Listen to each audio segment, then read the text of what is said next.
अस्सलाम वालेकुम नाज़रीन, आप देख रहे हैं वर्ल्ड कप गेम उठा दो। मैं हूं आयशा जुल्फ़िकार, मेरे साथ हैं शुमाइला चौधरी। आपको प्रोग्राम में खुश आमदीद कहते हैं।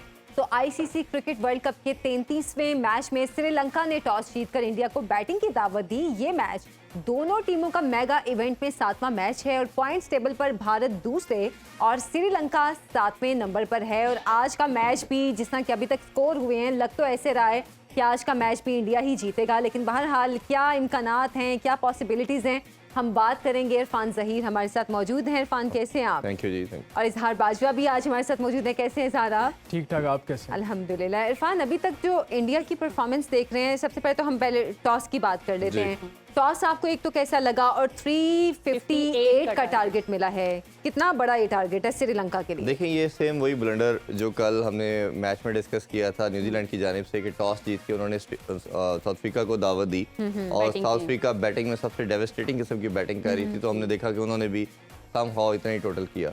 और आज इन्होंने भी सेम मिस्टेक वही की और अपनी मिस्टेक से या किसी की मिस्टेक से भी आप सीख लेते हैं। तो श्रीलंका ने भी वही की कि भारत इस वर्ल्ड कप की अनबीटन टीम है और बैटिंग में हमेशा परफॉर्म करती चली जा रही है। तो इन्होंने भी सेम वही रिपीट की मिस्टेक, उनको दावत दी और उन्होंने आज 356 का एक गैंटी किस्म का टोटल लगा दिया। तो ये मेरा ख्याल है कि बड़ी ब्लंडर था कि इनकी थिंक टैंक का, इनके कैप्टन का, कि उन्होंने इनको दावत दी। जहाँ तक भारत की बात करें तो ओबियसली पहले ओवर में ही दूसरी बॉल पे ही रोहित शर्मा आउट हो गए थे, फिर थोड़ा सा कैचेस भी ड्रॉप हुए, वेवर्ड फील्डिंग भी थी, थोड़ा सा मोमेंटम मिला। जब मोमेंटम मिला तो फिर सेटल इन होने के बाद शुभमन गिल ने और विराट कोहली ने बहुत शानदार इनिंग खेली जी। और 92 शुभमन गिल ने किए, 88 विराट कोहली ने किए। और तीसरी जो फिर शरियाज की बात करें तो उसने भी शानदार किस्म की बड़ी तेज़ 82 की इनिंग्स खेली, बट तीनों ही अनफॉर्चुनेटली सेंचुरी नहीं बना पाए। बट जो एक टीम की डिमांड थी, रिक्वायरमेंट थी तेज़ खेलने की, वो उन्होंने मोमेंटम नहीं तोड़ा। होता ही है कि हमारे सब कॉन्टिनेंट के अंदर या पाकिस्तानी प्लेयर को भी अगर देखें तो सेंचुरी के करीब जाके स्लो हो जाते हैं और they target for the century. But हमने इनकी अगर इंटेंट की बात करें तो भारतीय टीम की इंटेंट अच्छी नज़र आई, वो किसी पार्ट पे रुके नहीं और जब उनको लूज बॉल मिलती थी वो शॉट्स के लिए जाते रहे। तो ऑब्वियसली जब आप अटैक करते हो तो आपकी विकेट्स भी जाती हैं और तीनों की इंटेंट सेंचुरी को नहीं रखा सामने, ये मुझे एक अच्छा पॉजिटिव नज़र आया।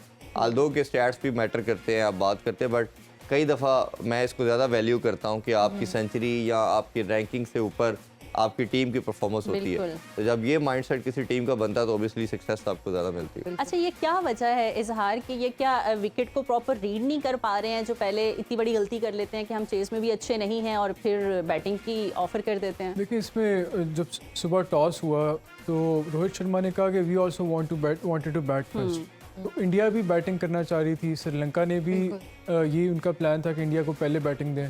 तो इसमें मेरा ख्याल है हर टीम का अपना एक माइंडसेट होता है, स्ट्रैटेजी होती है। अब जो करंट रन ऑफ फॉर्म है वो शायद समझते हैं कि इंडिया की स्ट्रेंथ बैटिंग है, तो हमें इनको जो स्ट्रेंथ है उसको हमें सेकंड इनिंग्स में नहीं चांस देना चाहिए, हमें अपनी सेकंड इनिंग्स में अपनी बैटिंग को चांस देना चाहिए, क्योंकि श्रीलंका की भी इस मैच में, इस टूर्नामेंट में ज़्यादा स्ट्रेंथ बैटिंग ही रही है एज अपोज टू बॉलिंग। इन्होंने बड़े टोटल्स भी किए हैं, पाकिस्तान के खिलाफ 350 प्लस किया, फिर साउथ अफ्रीका के खिलाफ 350 के करीब 350 के करीब किया। तो समझते हैं कि शायद उनकी बैटिंग जो है वो ज़्यादा बेहतर है as compare to Sri Lanka's bowling, तो उनको अपनी बैटिंग पे ज़्यादा कॉन्फिडेंस है। और उसके अलावा जो स्टेडियम है, जो या ग्राउंड है या पिच है, वो all out total batting friendly conditions है। कुछ लोग समझते हैं कि बहुत ज़्यादा बैटिंग फ्रेंडली कंडीशंस होते हैं, उसमें किसी भी टारगेट को डिफेंड करना मुश्किल होता है, ख़ास तौर पे इंडिया जैसी स्ट्रॉन्ग बैटिंग साइड के खिलाफ। तो वो समझते थे कि हम इंडिया को पहले ही बैटिंग करें और जो भी वो टारगेट पुट इन करें उसको हम चेज़ करें। तो ये मेरे ख्याल में उनकी एनालिसिस या उनकी माइंडसेट नज़र आया बिफोर टेकिंग दिस डिसीजन। की जो अब तक इजहार परफॉर्मेंस रही है, क्या आपको लगता है इतना बड़ा टारगेट, हालांकि पाकिस्तान को भी कुछ श्रीलंका के साथ खेलते हुए इसके करीब करीब का टारगेट ही मिला था और पाकिस्तान ने वो चेज़ भी किया, बात की परफॉर्मेंस तो खैर और बात है, लेकिन आपको लग रहा है कि श्रीलंका के लिए आसान होगा इतना बड़ा टारगेट को चेज करना? तो बहुत ज़्यादा टारगेट हो गया है। अगर वो इंडिया को किसी तरह 300 के लगभग रिस्ट्रिक्ट कर लेते तो इट वुड हैव बीन 300 या 325 के लगभग, तो एक वो किस्म का पार स्कोर होना था। लेकिन अब जितना इंडिया ने स्कोर कर लिया है, this is above par score, और ये मेरे ख्याल में चेज़ कर ले श्रीलंका तो वर्ल्ड कप का रिकॉर्ड चेज़ होगा। इतना अभी तक वर्ल्ड कप की हिस्ट्री में इतना टोटल चेज़ नहीं हुआ, बहुत ज़्यादा टोटल हो गया। और अगर कोई चांस है श्रीलंका के पास तो कुसाल मेंडिस बड़े क्रूशल हैं, निसांका बहुत क्रूशल है, सदीरा समरा विक्रमा बहुत क्रूशल है। सही। मेंडिस इनके शुरू के 2 मैचेस में तो 2-3 मैचेस में तो उन्होंने बड़ी अच्छी धुआंधार किस्म की बैटिंग की, लेकिन जब से उनको कैप्टनसी दी गई है तो इतनी ज़्यादा उनकी बैटिंग उससे लगता है इफेक्ट हुई है, वो इतना अच्छा अभी नहीं बैटिंग से कंट्रीब्यूट कर पा रहे, लेकिन वो बड़े डिस्ट्रक्टिव प्लेयर हैं। निसांका भी डिस्ट्रक्टिव प्लेयर है। समरा विक्रमा इसलिए क्रूशल है क्योंकि वो श्रीलंका के लिए मिडिल इनिंग्स में एक एंकर का रोल प्ले करते हैं। तो इस तरह के लंबे चेज में जहां आगे पीछे आपके खिलाड़ियों ने या बैट्समैन ने एग्रेसिव बैटिंग करनी होती है, एक आधा ऐसा आपको प्लेयर चाहिए होता है जो पिच पे रहे और उसको मोमेंट जो लंबा खींचे मैच को। श्रीलंका के लिए अभी भी स्ट्रैटेजी यही होनी चाहिए कि वो पैनिक ना करें, बैटिंग कंडीशंस हैं, कोशिश करें कि इस मैच को जितना ज़्यादा प्रोलॉन्ग या स्ट्रेच कर सकते हैं चेज़ को करें। आजकल का जैसे पहले भी हम कई दफ़ा बात कर चुके हैं कि ज़्यादातर खिलाड़ी बहुत ज़्यादा T20 खेलते हैं, तो उनके लिए आखिरी 5-10 ओवरों में 10 रन इन ओवर या उसके 10 to 12 रन इन ओवर करना कोई इतना मुश्किल डिफ़िकल्ट है, लेकिन इम्पॉसिबल नहीं है। तो इम्पॉर्टेंट ये है कि विकेट से ध्यान रखें और जितना चेज़ को स्ट्रेच कर सकते हैं करें। सही। तो इरफान, जैसे 3-4 नाम तो इजहार ने बताया, तो आप इनमें से कौन से ऐसे प्लेयर्स को देखते हैं कि जो है टोटल को जो चेस करने में ज़्यादा हेल्प आउट कर सकते हैं? देखिए, इन्होंने सही पॉइंट आउट किए। निसांका इनका ऊपर से रन कर रहे हैं, लेकिन सबसे इंपॉर्टेंट रोल कुसाल मेंडिस का ही है। जिस तरह उन्होंने साउथ अफ्रीका के अगेंस्ट खासतौर पर इनिंग्स खेली, हमारे खिलाफ इनिंग्स बड़ी शानदार खेली थी। और फिर मेरे ख्याल में कहीं ना कहीं हमें मैथ्यू का भी आप जो प्रीवियस स्पार्क था वो देखना पड़ेगा, क्योंकि मैथ्यू ने जब आए थे इंटरनेशनल अरेना पे तो इन्होंने बड़ी विकेट्स ली थी और बड़े खिलाड़ी को आउट भी किया, और साथ साथ पैरेलल इन्होंने बड़ी शानदार मैच विनिंग इनिंग्स भी खेली थी। तो ये मेरा ख्याल है कि बड़ा क्रूशल आज के मैच में उनका रोल हो सकता है। इनके कैप्टन शानिका की जगह वो रिप्लेस करके आए हैं। बैटिंग ऑलराउंडर है, ओबियसली हम सब जानते हैं। तो ये इनके एक्सपीरियंस का आज एक इम्तिहान है, और ओबियसली आसान टारगेट अंडर द लाइट्स। वैसे ही बॉल थोड़ा सी में स्विंग करता है शुरू में, और साथ हमने देखा कि सी भी है तो ब्रीज जब होती है तो बॉल ज़्यादा मूव करता है, तो वो मॉइस्चर भी कुछ थोड़ा बहुत शाम के टाइम आपको फील आता है। तो मेरा ख्याल है it would be very difficult target, but they would try कि हम इसको कोशिश करें, चेस की अटेम्प्ट करेंगे। और अंडर प्रेशर भी ना इतने बड़े स्कोर को देख के। देखिए, प्रेशर तो होगा, ये तो नहीं हम कह सकते, बट ये है कि right from the first ball आपको अटैक की तरफ जाना पड़ेगा। बट ये है कि थोड़ा सा बहुत एक्स्ट्रा अटैक की तरफ भी ना जाएं कि आप विकेट ही थ्रो कर दे, जैसे कल न्यूजीलैंड का हमने कोलैप्स देख लिया। तो आपको एक थोड़ा सा मैच में रहते हुए करें। अगर कुछ ओवर आपके नहीं भी रन बनते तो बाद में विकेट सीधी हो जाती है, आपके रन बनना शुरू होते हैं, बाउंड्री छोटी है, छक्के लग सकते हैं, तो विकेट पे स्टे करना भी साथ इक्वली इंपॉर्टेंट है। और कई दफ़ा होता है कि आप अग्रेसिव के चक्कर में एक्स्ट्रा अग्रेसिव होते हैं, दोनों एंड से अटैक करते हैं, उसमें एक आपका अटैक करे, एक विकेट रोक के रखे, एक एंकर करे, तो इस तरह भी हम चेस कर सकते हैं। हमने ऑलरेडी किया हुआ है, 343 जो किया था वो रिजवान और हमने अब्दुल्ला शफीक ने इसी तरह किया था। तो हमने कोई ऐसी एग्रेसिव क्रिकेट तो नहीं खेली थी, नॉर्मल क्रिकेट खेली थी, लूज बॉल पे शॉट्स मारी थी, तो चेज हो गया था। तो शायद अगर वही इनिंग्स को ये माइंड में रखते हुए चेस की तरफ जाते हैं तो दे कैन ट्राई। अच्छा, पाकिस्तान का नेक्स्ट मैच अब न्यूजीलैंड के साथ है, और हमने कल न्यूजीलैंड की, जैसे कि आप बात करें, हमने कोलैप्स होते भी देखा। आपके ख्याल में कि न्यूजीलैंड की जो 1-2 नाकामियाँ ये जितनी भी आगे पीछे हुई हैं, उसके बाद न्यूजीलैंड पाकिस्तान के साथ खेलते हुए क्या उसी कॉन्फिडेंस के साथ, या फिर कहना चाहिए कि उस प्रेशर के साथ पाकिस्तान के साथ खेलेगी? हालांकि हमारे प्लेयर्स तो मुझे साफ लगता है कि वो प्रेशर में हैं। न्यूजीलैंड की बॉडी लैंग्वेज आपको कैसी लगती है? देखिए, हमारे पे अब प्रेशर नहीं है। प्रेशर तो हमने जितना लेना था वो पहले 4 मैचेस हार के अब ले लिया। अब तो लड़कों को पता है कि they are somehow out, तो अब उन्होंने वापस आने की एक अटैम्प्ट करनी है, और जो रे होप है वो विदाउट प्रेशर अब लेंगे। तो जो इसीलिए ये अच्छा परफॉर्म कर रहे हैं कि प्रेशर जितना इन्होंने लेना था क्रूशल मैच समझ के, अगर ये हार गए तो हम बाहर हो जाएंगे, ये हार गए तो बाहर हो जाएंगे, तो अब सारे उस फेज में तो आ चुके हैं। ये तो अब इट्स एंड बट्स की सिचुएशन है, और अब प्रेशर नहीं है इन पे। सारा प्रेशर जो है वो न्यूजीलैंड पे है, और न्यूजीलैंड भी जो स्टटर कर रहा है और जो प्रॉब्लम आ रही है वो प्रेशर की वजह से आ रही है। उनको भी कहीं ना कहीं लग रहा है कि हमने कोई एक विक्ट्री लेनी है, उस एक विक्ट्री लेने के चक्कर में वो ज़्यादा जोर लगा रहे हैं, अपने नॉर्मल जो ट्रेडिशनल स्टाइल की क्रिकेट कन्वेंशनल खेलते हैं उसके हट के खेल रहे हैं।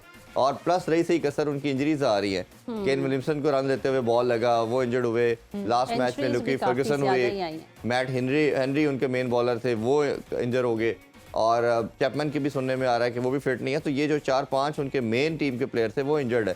तो जब कोई भी साइड होगी उसके 3-4 जब 4-5 प्लेयर नहीं खेलेंगे तो ऑब्वियसली उस पर इफेक्ट आएगा। तो होगा। और ये मेरा ख्याल है सारा कुदरत का निज़ाम हमारी तरफ जा रहा है। ऐसा तो नहीं कि हमारी कल की बददुआएं लग गई।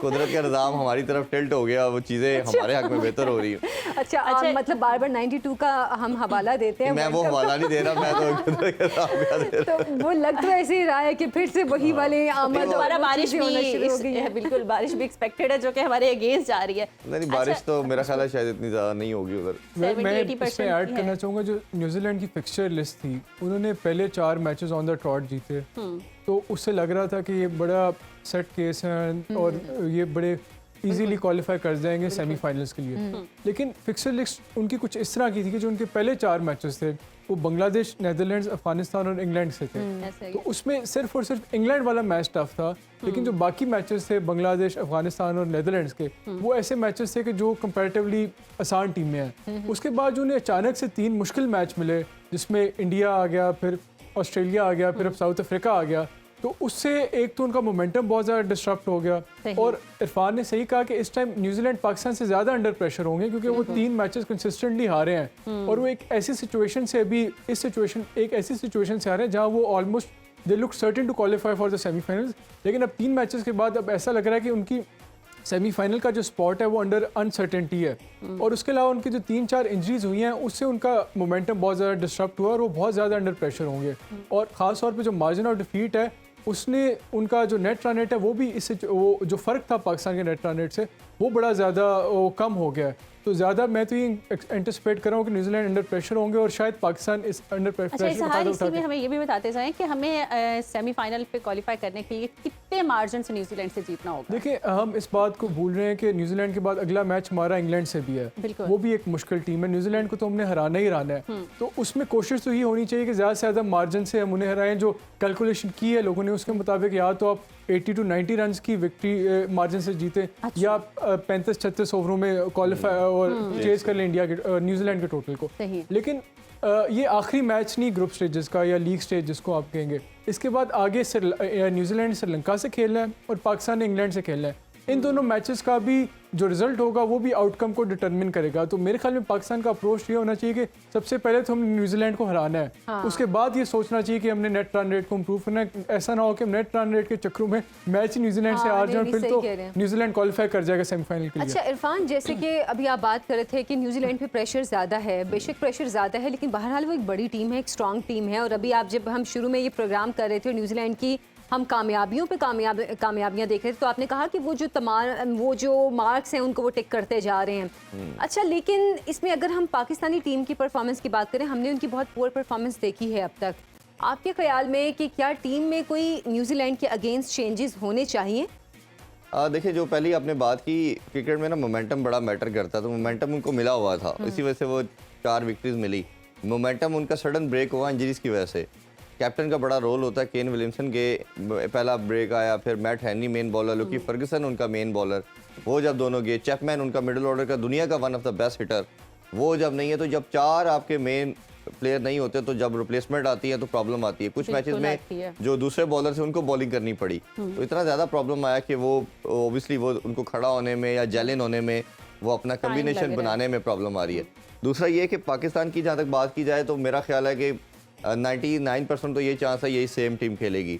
एक बात की जा रही है कि शायद शादाब अगर ठीक होते हैं, बट अभी रिसेंट तो यही अपडेट आ रही है कि शायद इस वर्ल्ड कप के रिमेनिंग मैचेस नहीं खेल पाएंगे। अच्छा। अगर तो अबरार की रिप्लेसमेंट आईसीसी अलाउ करता है और वो उनको कह देते हैं कि ये अभी नहीं खेल पाएंगे, तो अबरार मुझे लगता है कि उसामा को डेफिनेटली रिप्लेस करेगा। इससे एक चेंजिंग के अलावा तो कोई चेंजिंग हमें नहीं ना करनी चाहिए, ना मेरा ख्याल है कोई नज़र आती है आप। अच्छा, जैसे एक्सपेक्टेड है कि बारिश हो सकती है सैटरडे को, फिर उसका क्या इम्पैक्ट पड़ेगा? देखिए, वो तो फिर एक पॉइंट मिलेगा, वो तो फिर दोनों के लिए उसमें इक्वली फिर है। हम कहाँ पे स्टैंड करते हैं? ठीक है, वो भी ठीक है, लास्ट मैच पे चली जाएगी बात अच्छा, वो सारी। भी ठीक है, जो एशिया कप हुआ हार वो एक से इसका point मतलब मिल मेरा जाएगा। उसका फायदा अफगानिस्तान को होगा। अफगानिस्तान का कल मैच है नेदरलैंड्स के साथ, तो वो भी मेरे ख्याल है equal in points with Pakistan है, उनके भी 6 पॉइंट्स हैं और and they also have 1 game in hand as oppose to Pakistan. तो वो कल अगर नेदरलैंड्स को राय उनके तो 2 है, उसके ऑस्ट्रेलिया के साथ भी उनका एक है। हाँ, और तो बाद में वो 8 पॉइंट्स पे जा सकता है अफगानिस्तान। और वो अभी पाकिस्तान ने भी 7 मैचेस इन्होंने भी खेले होंगे, पाकिस्तान ने भी, और 7 मैच अफगानिस्तान पे। पाकिस्तान अभी